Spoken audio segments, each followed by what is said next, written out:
Welcome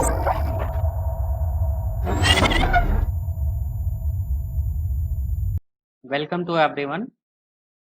Today we will discuss about the some properties of the fluid. In the previous lecture we have discussed about the properties of fluids such as density, specific gravity, specific weight, relative density. These all properties have been discussed in the previous lecture. आज हम लोग discuss करेंगे कि bulk modulus of elasticity क्या होता है, इस और कंप्रेसिबिलिटी क्या होता है, उसका फिजिकल सिग्निफिकेंस, उसका क्या इफेक्ट होता है, गैसेस के लिए कंप्रेसिबिलिटी क्या होता है, ये सारी चीज़ें यार हम डिस्कस करेंगे। ये सारे एग्जाम पॉइंट ऑफ व्यू से बहुत ही important. Let's start the study. इससे पहले हमने कंप्रेसिबिलिटी के बारे में थोड़ा सा डिस्कस किया था, आज डिस्कस कर लेते हैं फिर से। Compressibility it is denoted by a symbol beta. It is defined as the ratio of volumetric strain to the change in pressure. इतना हमने पहले डिस्कस कर लिया था। अगर कोई सिस्टम है जिस पे फोर्स लगा रहे थे, हमने पहले ही क्लास में देखा था कि ये हमारा सिस्टम था, इस पे हम फोर्स लगा रहे थे, तो इसका प्रेशर और वॉल्यूम चेंज हो रहा था। फिर जो चेंज हुआ था, वॉल्यूम डिक्रीज कर रहा था, प्रेशर आप इंक्रीज कर रहे थे, इसलिए यहाँ नेगेटिव साइन है कि प्रेशर के साथ वॉल्यूम डिक्रीज कर रहा है, इसलिए वॉल्यूमेट्रिक स्ट्रेन आपका नेगेटिव आता है।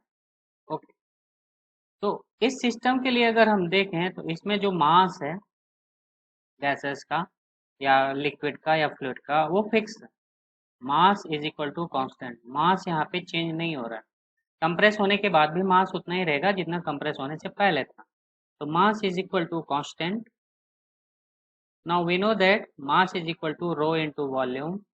Now if mass is equal to constant, then dm equal to rho dv plus v d rho is equal to 0, rho dv plus v d rho.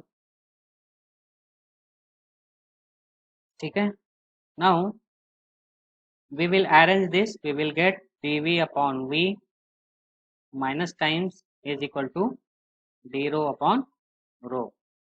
Now put this value in the above form of equation, we will get beta is equal to d rho upon rho upon dp. Now it can be further written as beta is equal to 1 upon rho d rho upon dp. Now from this equation we can see that beta depends upon the density. ठीक है, beta किस पे depend कर रहा है? Density पे। Suppose if rho is equal to constant, अगर density change नहीं हो रहा है, then fluid will be incompressible. ठीक है, तो इसका मतलब क्या होगा? D rho upon d p should be equal to 0। इसका मतलब हुआ बीटा आपका क्या होगा? 0।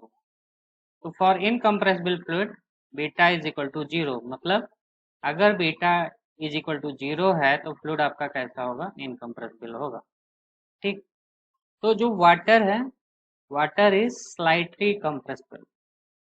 वाटर आपका बहुत ही कम कंप्रेसिबल होता है, water is slightly compressible.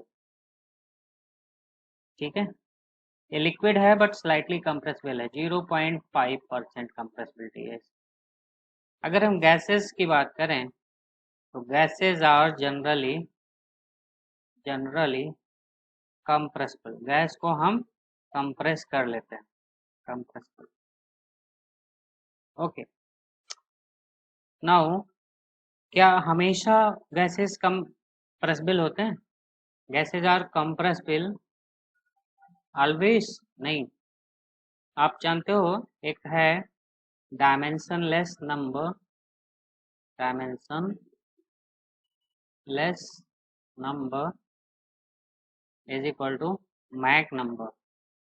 Mach number, it is ratio of V by C, where V is the velocity of object,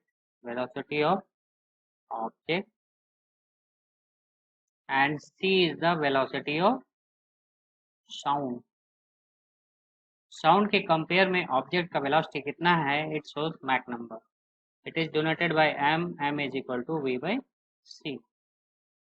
If Mach number is less than 0.3, then gas may be treated as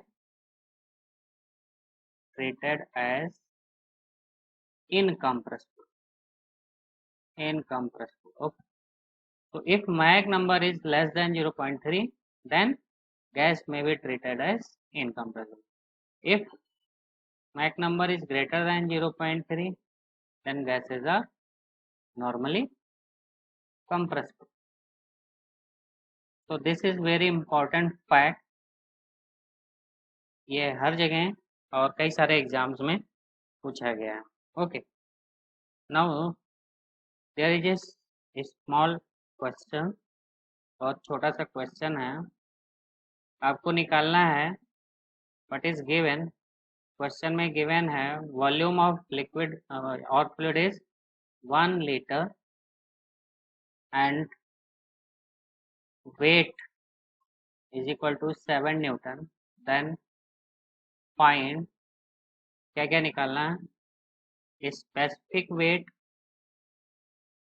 दूसरा आपको निकालना density, and third निकालना है specific gravity.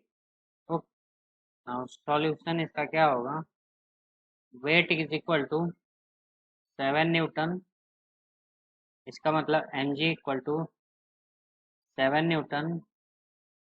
m आप निकाल सकते हो 7/9.81 kg. ये तो मास है, ठीक है. नाउ फर्स्ट आपको निकालना है specific weight.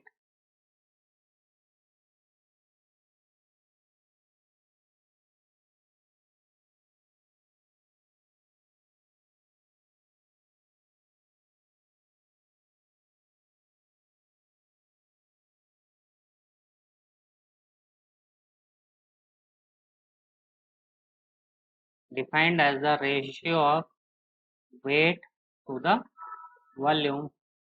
Okay, now volume is equal to 1 liter, and we know that 1 liter is equal to 10⁻³ metre cube या 1000 सेंटीमीटर क्यूब.